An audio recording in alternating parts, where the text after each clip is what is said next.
morning, dear friends. It's good to be with you on this rainy Sunday morning. I know some of you can't wait for the sky opens up and the sun comes out. I'm one of them. But as we just close our eyes and listen to this soft rainy sound, and today, this morning's energy naturally helps us to just calm and peaceful.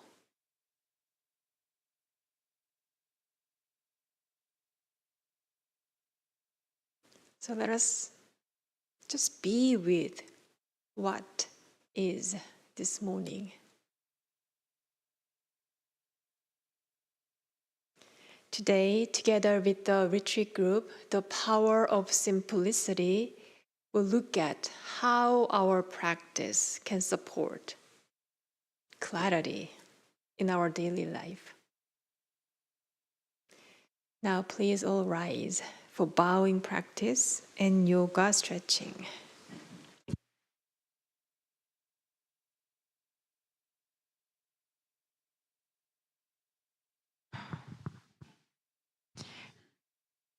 Join your palms together. Join your minds and hearts together. Let us offer 4 bows to Dharma Kaya Buddha fourfold grace, which symbolized as this circle image up here, we called Ilwon-sang. We can do this practice in standing posture. I bow in gratitude to the grace of heaven and earth, honoring nature and the universe.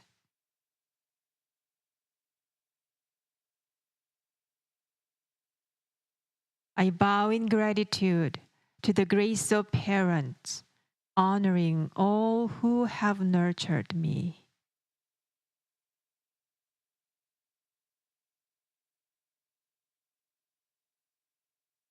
I bow in gratitude to the grace of fellow beings, recognizing our interconnectedness.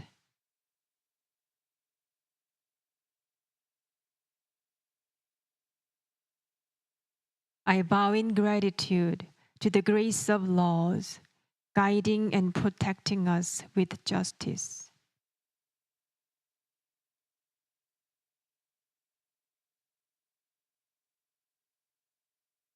You may turn to your neighbors and let us greet each other with our smiles, while Karen walks in to lead us with our yoga stretching.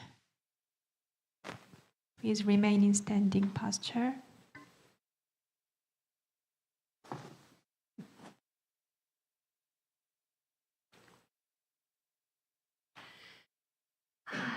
Good morning. Let's just relax in the body a little bit. And we'll take a nice big breath in as we reach the arms up overhead and grab hold of the right wrist with the left hand. And you can separate your feet a little wider if you like, and we'll just side bend towards the windows, gently pulling against that arm, opening up the right side of the body. And then as you inhale, come back up again and change sides, side bending the other way, feeling free to bend your knees if you'd like to. We'll do that one more time on each side, bending towards the windows, gently pulling the arm. And last time, inhaling up and exhaling the other way. Beautiful. Come back up, release the hand, but come into cactus arms. And imagine a pencil between your shoulder blades that you're just holding there by squeezing the shoulder blades towards each other. Drop the chin down towards the sternum a little bit just to relax the upper neck, the upper back. And then we'll take an inhale, squeeze a little deeper. On the exhale, we'll bring the elbows and arms forward as you round your back, opening up the back body, and then inhale, coming back up again, opening up, squeezing shoulder blades towards each other, opening the chest. Exhale, rounding forward. Opening up the back body. One more time, inhale. Opening the chest, the front body. Exhale, rounding. And then come back up. Arms remain into cactus, and we'll open the legs nice and wide, whatever's comfortable for you. Toes out, heels in, and bend into your goddess pose. Look down and make sure you can see your big toes, so we're directing the knees towards the little toes. Breathing in, coming up and opening the arms for 5-pointed star. Exhale, come back into your goddess. Maybe you go a little lower. Inhale up, star pose. Exhale, back into goddess. One more time into star. And then relax the arms, step the feet side by side. So we'll just swing the arms and lift the toes one at a time. Just relax the shoulders, relax the arms. Maybe you can use your hands to sort of make contact with the back of your hips, your kidney area. And then with the feet separated nice and wide, toes pointed out, we'll actually take the left toes forward and we'll bend into that left knee and raise the toes of the right foot, interlacing the fingers and pressing down onto that knee, noticing where you feel sensation in the body. Inhale, come up, change sides. You should be feeling a nice stretch in the inside of the thigh. Inhale, come up, one more time on each side. Ooh, connecting to your breath, and last one, other side. Beautiful. Coming back up, relax, relax, relax. Turn the right toes out, left heel slightly back, and see if you can intersect. Your hips are facing almost forward, but a little bit on an angle. You want to intercept the front heel with the back arch. Bend into that front knee, look down, make sure that your knee is not going any further than above your ankle, and that you can see your big toe. Inhale, arms up, shoulder level. Turn the palms up and drop the shoulders down, and then leave them there and turn the palms down. Look over the front index finger. Take a big breath in. On your exhale, bring the back hand to the back leg and reach the front arm up and across the other way. Coming forward, arms come out, and then elbow to knee. Reaching the opposite way. Coming back up again. We'll do one more time, back hand to back leg. Coming back up, forward, elbow to knee. And then inhale yourself back up again. Feet come forward. We'll do the same thing on the other side. So left toes out, right heel back. Bend into the front knee. It's a little slippery with your socks on. Intersecting front heel with back arch, arms come up, looking over the middle index finger. Squeezing the glutes here. Bring the back hand to the back leg, front arm up and reach back. Coming forward, elbow to knee. Coming back up to peaceful warrior, back hand to back leg. Coming forward, elbow to knee. And back up again. My feet are sliding. And then relax, step the feet forward. We'll finish with breath of joy. So breath of joy is you're nice and loose in your body, and you're going to pretend that you're conducting an orchestra with 3 short inhales through the nose, and then on the 4th, you do an exhale and fold over. And then you just simply begin again. Okay? Catch your breath. 3 short inhales. And then exhale, fold over nice and soft behind your knees, and then begin again. 3 short inhales. And then exhale, fold over.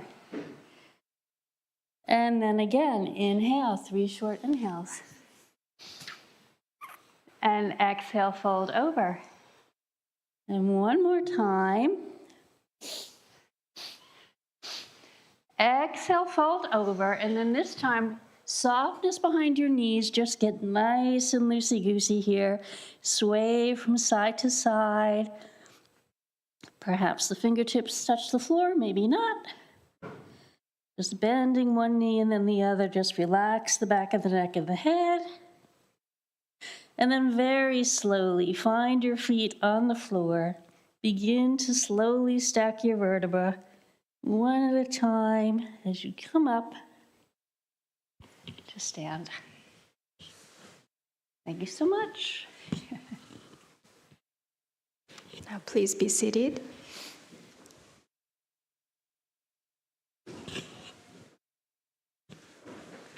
Take your time to adjust yourself. It seems as though rainy weather brings more people to our service, which is great. I just want to make sure everybody has their own mats or chairs.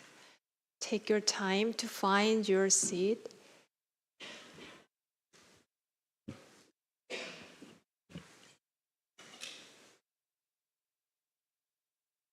Feel free to wiggle yourself side to side, back and forth. Find the most comfortable sitting position and posture for your practice. Now, with the method of meditation, we'll sit in meditation for 20 minutes.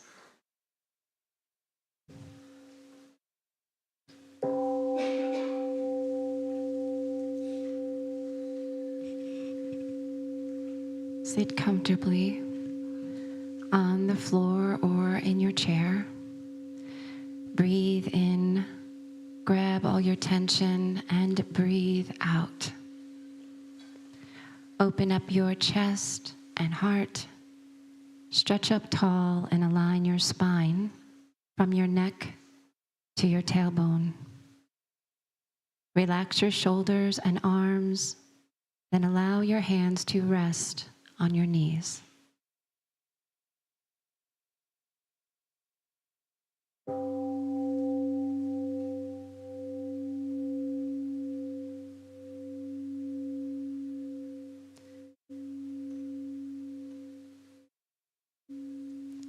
Bring your attention to your breath.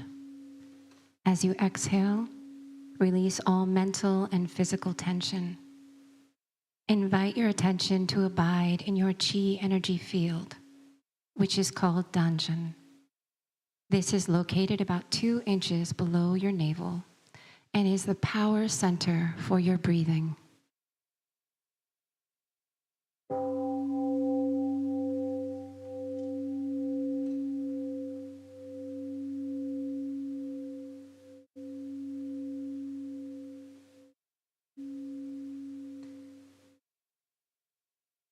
Open your eyes and gaze downward over the end of your nose and to the floor. Keep your mouth closed and allow the tip of your tongue to rest gently against the roof of your mouth. When your mind is concentrated and calm, pure and clear saliva may gather in the mouth. You may swallow it. Relax your facial muscles and notice your gentle smile.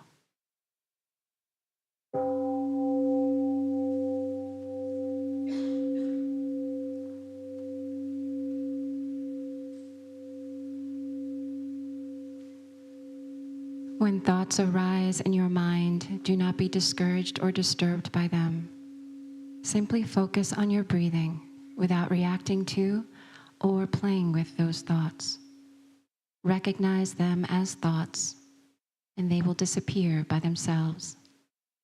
And remember to keep bringing your awareness back to your dungeon breathing center.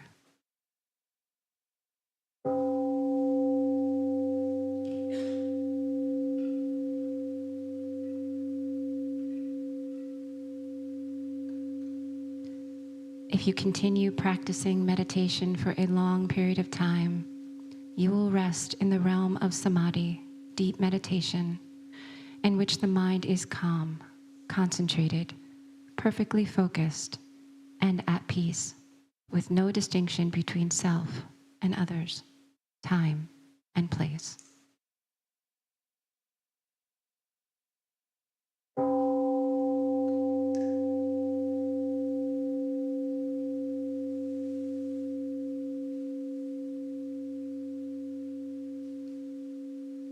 We are grateful to sit quietly together, finding the still point within. May we be here now, aware of our ever calm and alert spirit.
When it comes to meditation, there are many forms. I will practice Sutra Chanting Meditation, pages 4 and 5.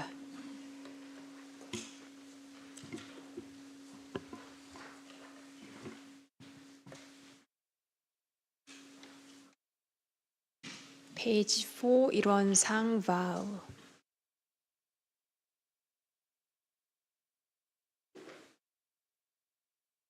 The one song vows.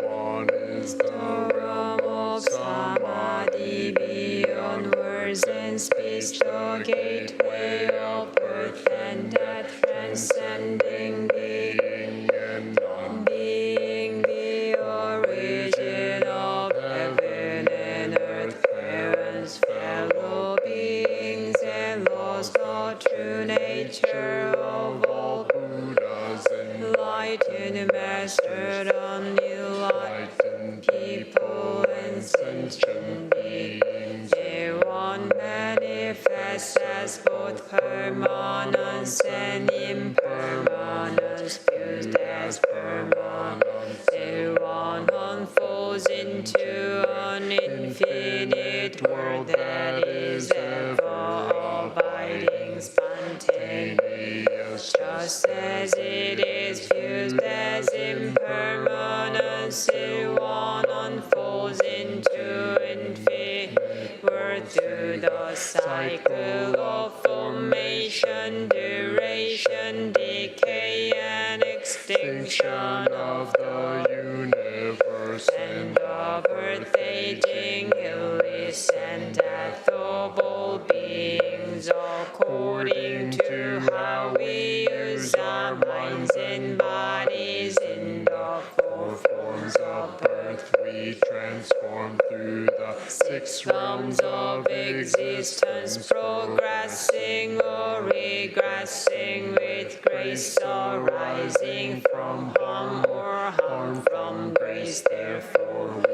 unawakened beings vow to practice wholeheartedly, modeling ourselves after 일원상 Dharma Kaya Buddha, by cultivating our minds and bodies deeply, knowing human affairs and universal principles thoroughly, using our minds and bodies skillfully, thus progressing rather than regressing, receiving grace rather than harm, until we attain the great empowerment of Irwan and become one with the nature of Irwan. Heart Sutra. The Bodhisattva of great compassion, when deeply practiced Prajnaparamita, realize that all 5 aggregates are empty, and thus became free from all suffering and distress. Shariputra, form does not differ from emptiness. Emptiness does not differ from form. Form is emptiness. Emptiness is form. The same is true of sensations, perceptions, impulses, consciousness. So Shariputra, all dharmas are empty. They do not appear or disappear, are not tainted or pure, do not increase or decrease. Emptiness, no form, no sensations, no perceptions, no impulses, consciousness, no eyes, no ears, no nose, no tongue, no body, no mind, no form, no sound, no smell, no taste, no touch, no object of mind, no realm of ear, no song, body or mind consciousness, no ignorance, no extinction of ignorance, no old days and death, no extinction of them, no suffering, no cause of suffering, cessation of suffering, no path, no wisdom, no attainment with nothing to attain. The Bodhisattva relies on prajna paramita, therefore the mind has no hindrance without any hindrance. No fears exist, free from delusion, one dwells in nirvana. All Buddhas of the past, present, and future rely on prajna paramita and attain supreme enlightenment. Therefore know that prajna paramita is the great mantra, is the great enlightening mantra, is the unsurpassed and unequaled mantra, which is able to eliminate all suffering. This is true, not false, so proclaim the prajna paramita mantra, which says gone, gone, gone beyond, far beyond, now awaken, gate, gate, para, gate, parasamgate, buddhisvaha, gate, gate, para, gate, parasamgate, buddhisvaha, gate, gate, para, gate, parasamgate, buddhisvaha.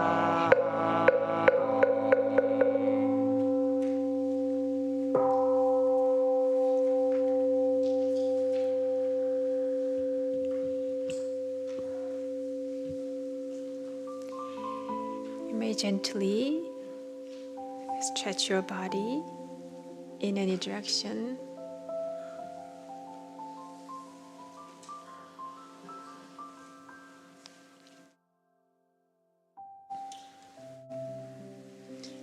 Stretch your shoulders, your arms.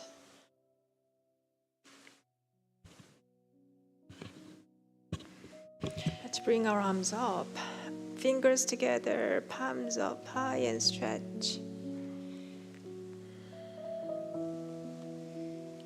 Open your elbows to your side and open your chest. And stretch.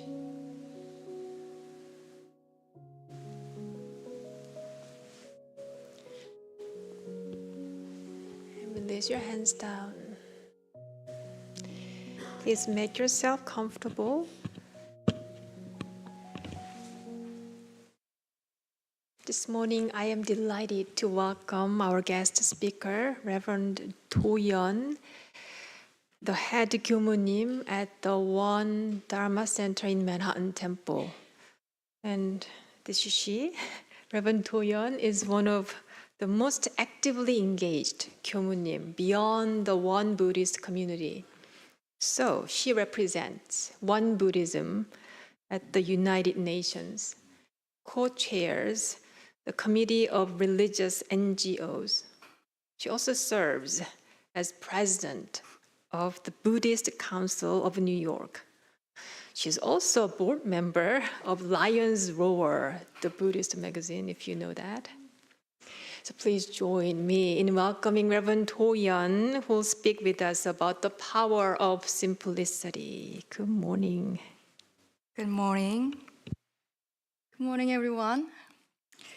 Whenever I hear this kind of introduction, I feel so bad. I'm a kind of bad Buddhist, taking all these different attachments from different kind of titles. So I would say I'm simply Doyeon. I'm a practitioner, and I'm happy to be here with you all this morning.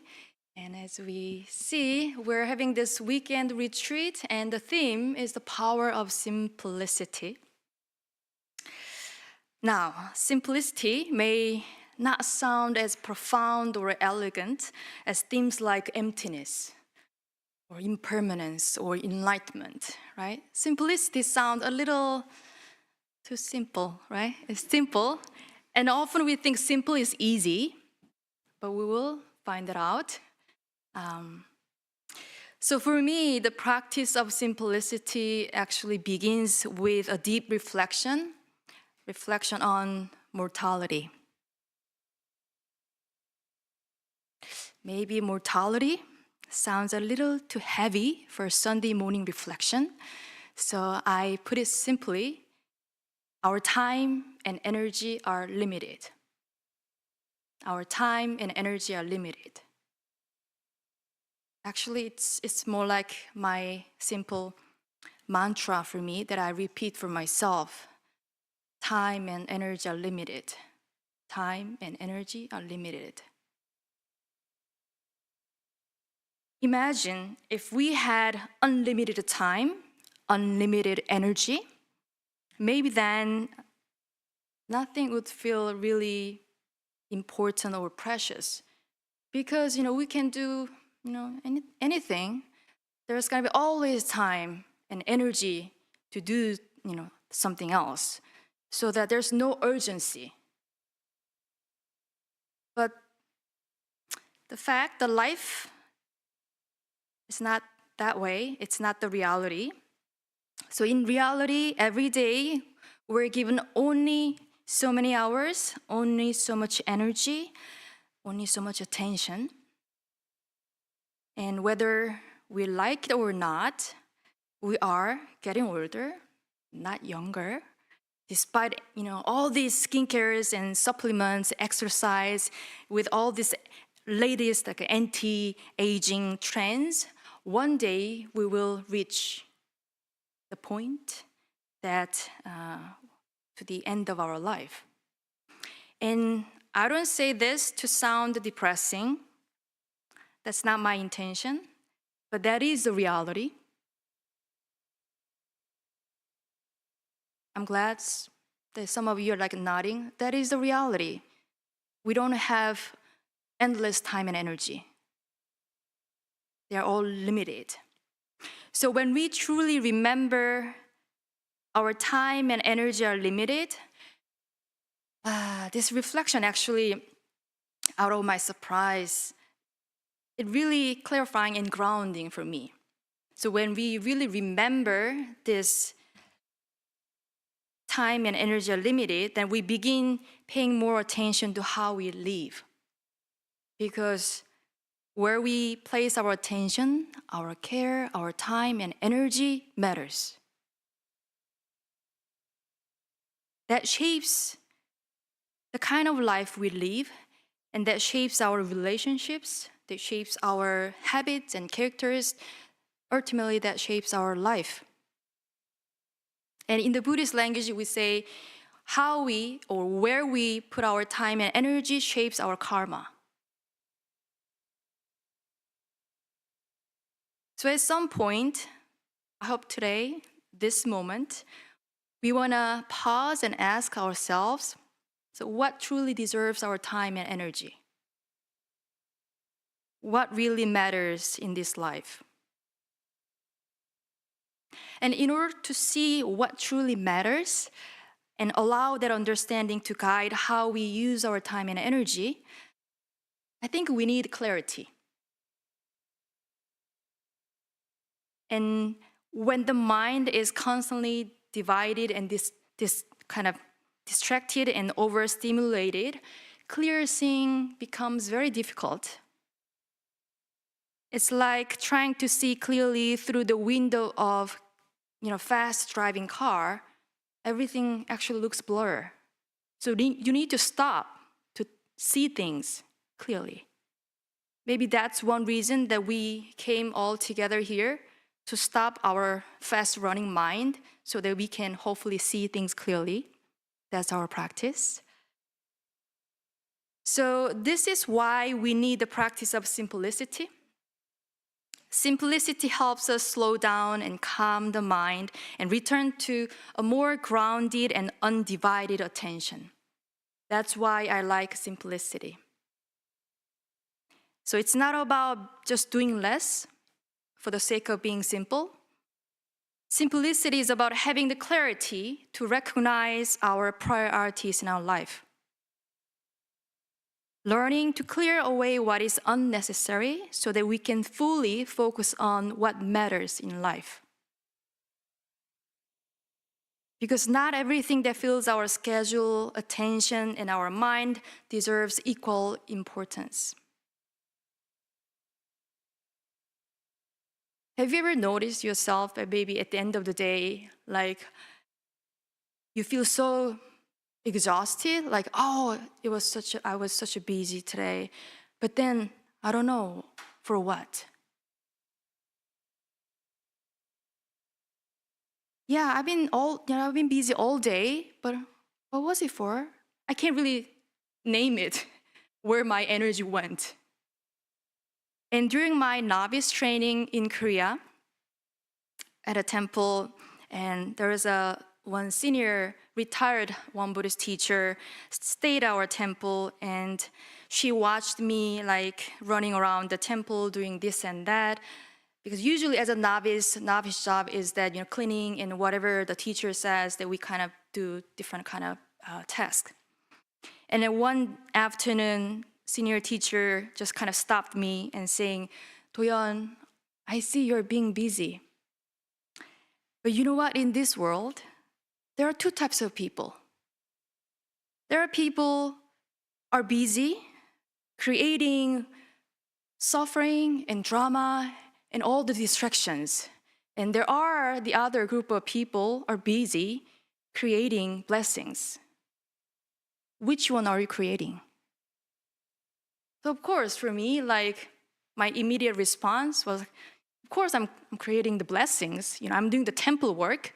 I'm helping the gyumunims, temple members. But then only later, maybe sometime in my late 30s, because somehow that question stuck in my heart, in my mind, and I began understanding more deeply what she meant. And when I look back, now I can say, well, I'm not really so sure I was fully putting my heart into the selfless service out there. Probably I can find a lot of times I was distracting myself. And around that time, I also started notice from, when I'm looking at my own life, from the outside, I was busy doing meaningful, some responsible works at the temple in Manhattan.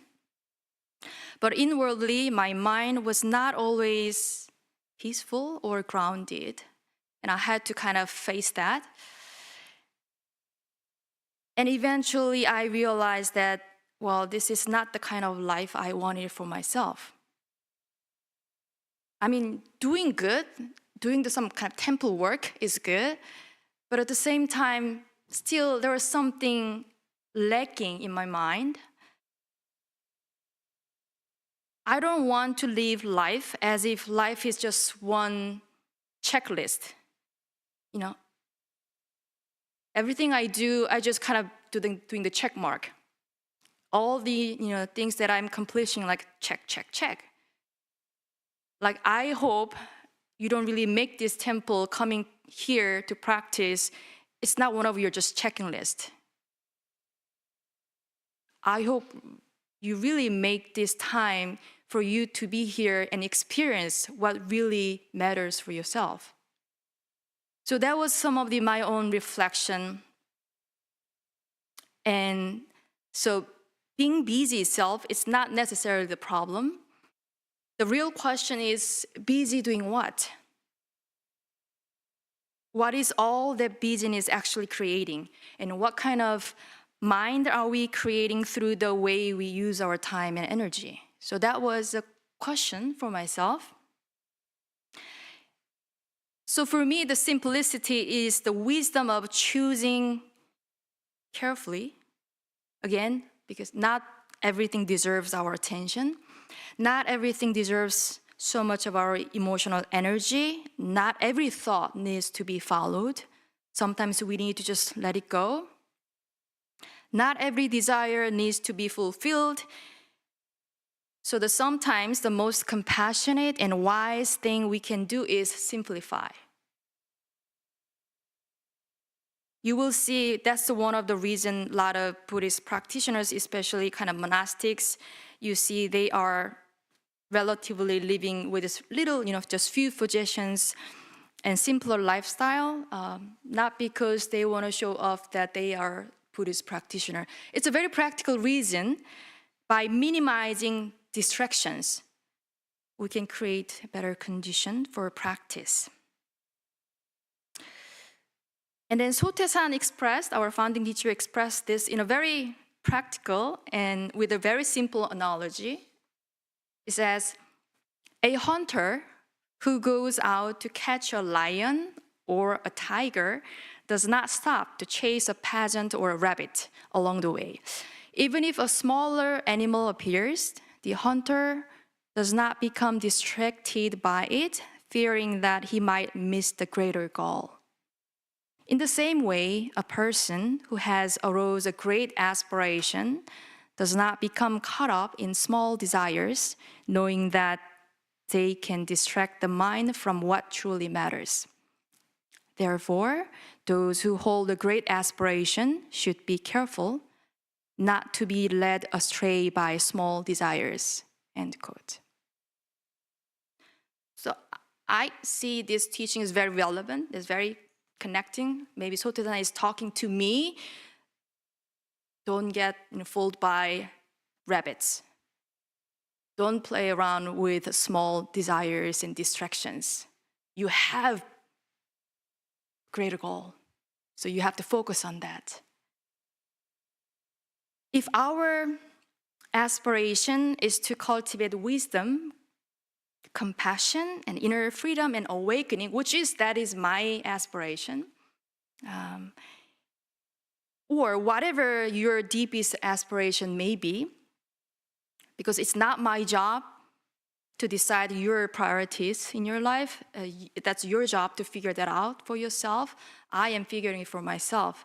So luckily, I think I'm pretty good. I know what I want for my life. I know what matters in my life. I put this Dharma practice number one priority because simply I just want to live with, a little more peaceful mind with greater wisdom.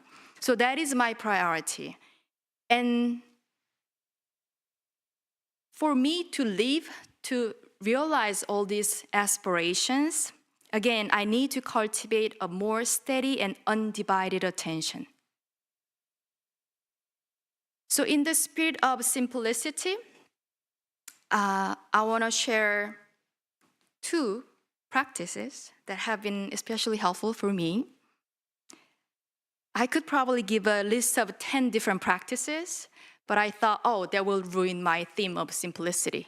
If I bring up 10, that's a little too many. So I'm gonna just come with 2. The first, I will say monotasking, doing one thing at a time, just one thing at a time. I used to be a huge fan of multitasking. I thought it meant I was being super productive and efficient. But over time, I realized that I was simply just kind of running around one task to the other. It's like monkey running around all the jungles. That was more like me. Actually, the animal of my ear is monkey. So maybe I had that kind of tendency. I was always jumping around, doing multiple things at the same time that I thought that I was being productive. But interestingly, a lot of recent research papers suggest that actually human brain is actually not very good at multitasking. The research says what we call multitasking is often just rapid switching of attention, and instead of creating efficiency, it can create more stress, distraction, and mental fatigue. And I was like, that came along in the right time, meaning that I was kind of questioning multitasking for myself, and I was reading all different research papers from prestigious schools out there. So I'm like, okay, scientific, research is here that kind of prove my kind of feeling. So I had to kind of let go of this multitasking. And then also this idea of the practice of monotasking, I think naturally grew out of my Dharma practice. Because when we think about it, meditation is the great example of monotasking. We come back to this breath, to this body, to this moment, just one breath at a time. That's the very simple monotasking practice. So I've been doing that. And then gradually I began experiencing a deep sense of ease through this simple practice. And I was a little surprised that I can be this ease with simplicity like this. Like, as I said, a kind of huge fan of multitasking. Whenever I walk or even going for a run, I never imagined myself walking, running without listening any podcasts or audiobooks, anything that educational, because I thought I have to make this time efficient so that I need to learn something, even while I'm walking, running, right? But then these days, I often go audio-free, simply meaning I run without listening anything. I walk in the city without listening anything. Actually, it's a little odd when I'm like on a subway in New York City. Sometimes feels like I'm the only one without this earplug here.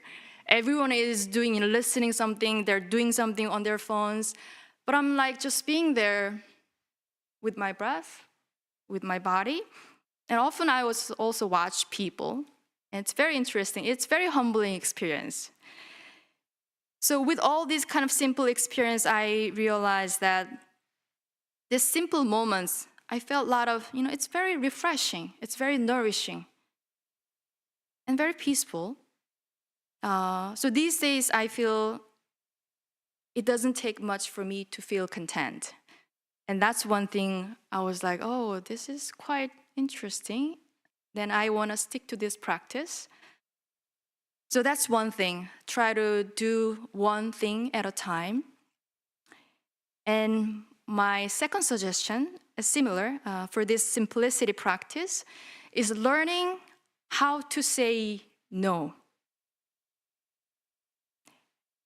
And a couple of days ago, thanks to Yenny, I also learned how to say no in American Sign Language. No. No. Yes. Yes, this is no. I'm like, no. Okay, now I can say no in American Sign Language. And you see, this is how I'm trying to become fluent in saying no. I want to say no. I want to say no. No to checking my phone every few minutes for no real reason. I want to say no to eating when I'm not actually hungry. I want to say no, getting lost in other people's business. I want to say no to juicy but very meaningless gossip. I want to say no to comparing my life to someone else's online. I want to say big no to procrastinating. I want to say no to saying, I will meditate later. And then that later never comes, So maybe you want to say no to that. And not only do I need to learn how to say no to myself, to my tendency, to my distractions, I also need to learn how to say no to others sometimes. And I know a lot of people share that actually it's hard to say no to your friends, your family members. It's not easy.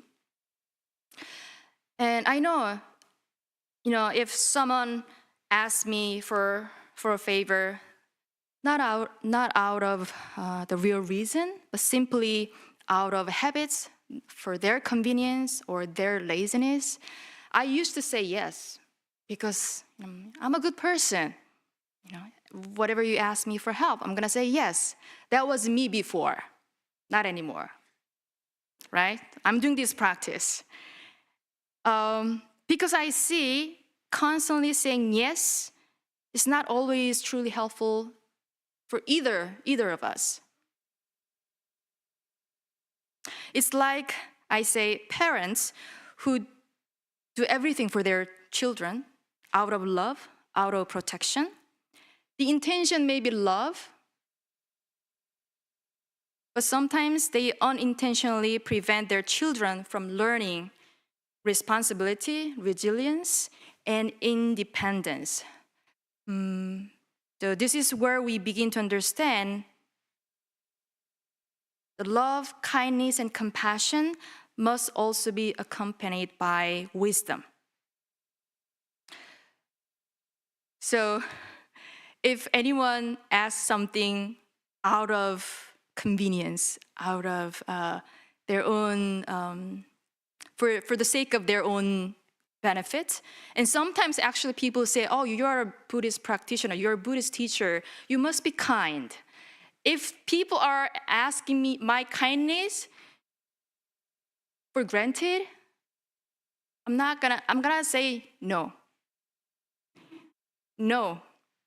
I'm gonna try to be more gentle, but clearly I will say no to unreasonable request, unwholesome request.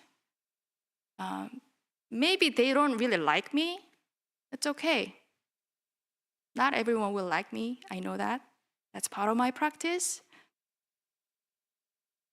That's my part. I'm gonna accept that. I'm gonna embrace that. But I will not let all these little distractions and desires out there kind of hinder my own practice, my priority. And interestingly, I've noticed that every sincere and wise no creates a space for deeper yes. Yes to presence, yes to my practice, yes to clarity, yes to genuine connection to ourselves and others and this life itself. So again, simplicity. It sounds simple. Is it easy for you? Doing one thing at a time. Sometimes you have to say no to even to your loved ones. Is it easy? But it is our intentional practice. If you think about it, you can really see how we can create the space for ourselves and others for greater wisdom, greater peace and wisdom and liberation.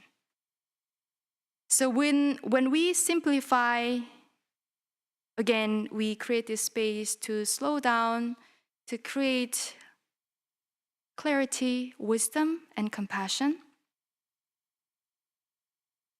So again, the simplicity is not only making life simpler or smaller, it is about, again, removing what is unnecessary so that we can be fully put our time and energy to what matters in our life.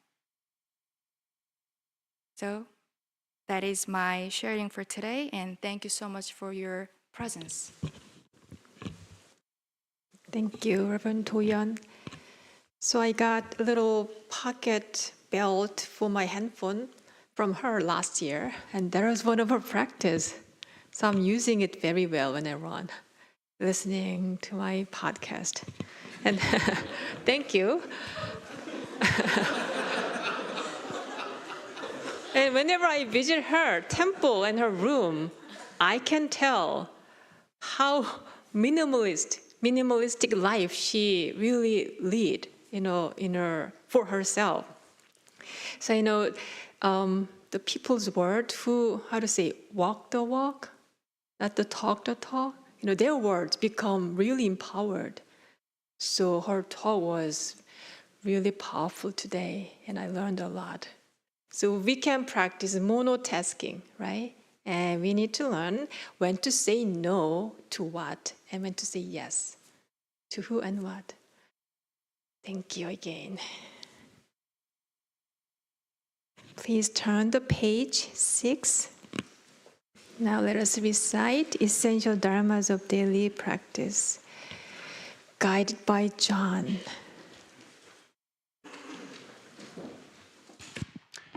Essential dharmas of daily practice. 1. The mind is originally free from disturbance, but disturbances arise in response to sensory conditions. Let us restore the equanimity of our true nature by letting go of disturbances. 2. The mind is originally free from delusion, but delusions arise in response to sensory conditions. Let us restore the wisdom of our true nature by letting go of delusions. 3. The mind is originally free from wrongdoing, but wrongdoings arise in response to sensory conditions. Let us restore the precepts of our true nature by letting go of wrongdoings. 4. Let us replace disbelief, greed, laziness, and ignorance with belief, zeal, questioning, and dedication. 5. Let us turn resentment into gratitude. 6. Let us turn dependency into self-reliance. 7. Let us turn reluctance to learn into willingness to learn well. 8. Let us turn reluctance to teach into willingness to teach well. 9. Let us turn lack of public spirit into eagerness to serve the good of all. Announcement. One is about spiritual memorial service scheduled for the next Sunday, May 31st. So our founding master, Sotaesan, entered Nirvana on June 1st, 1943. We commemorate this day as our spiritual memorial day. And this year, we'll hold that service this coming Sunday, May 31st at 10 a.m. This is also a time to remember and honor our loved ones, including teachers, parents, family members, or friends. So you're welcome to bring a photo of your loved one to be enshrined on our altar. We always welcome walk-ins, but for this service, if you RSVP ahead of time, that'll help us in preparation for the service next Sunday. And after the Sunday service next week, we'll have one Dharma Center, Dharma Name Holders Gathering, monthly gathering. And retreat participants will continue our noble silence practice until lunch and till tomorrow morning. And to our local community people, each time we hold a silent retreat on our campus, I deeply appreciate your observance of this silence as you leave. Thank you in advance. Let us sing the morning prayer song, page 9. Dharma Kaya Buddha, fourfold grace, I begin a new day in your presence. Today full of health and with peace of mind, may I walk along the path of the Buddha. Dharma Kaya Buddha, fourfold grace, I begin a new day with your grace. Today gratefully and with gentle words, may I live in harmony with all those I meet. Dharma Kaya Buddha, fourfold grace, I begin a new day with compassion.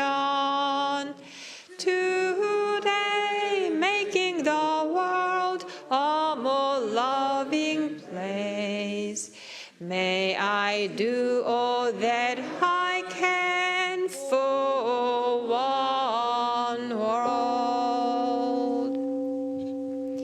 We hope to see you all next Sunday. Thank you for your practice today.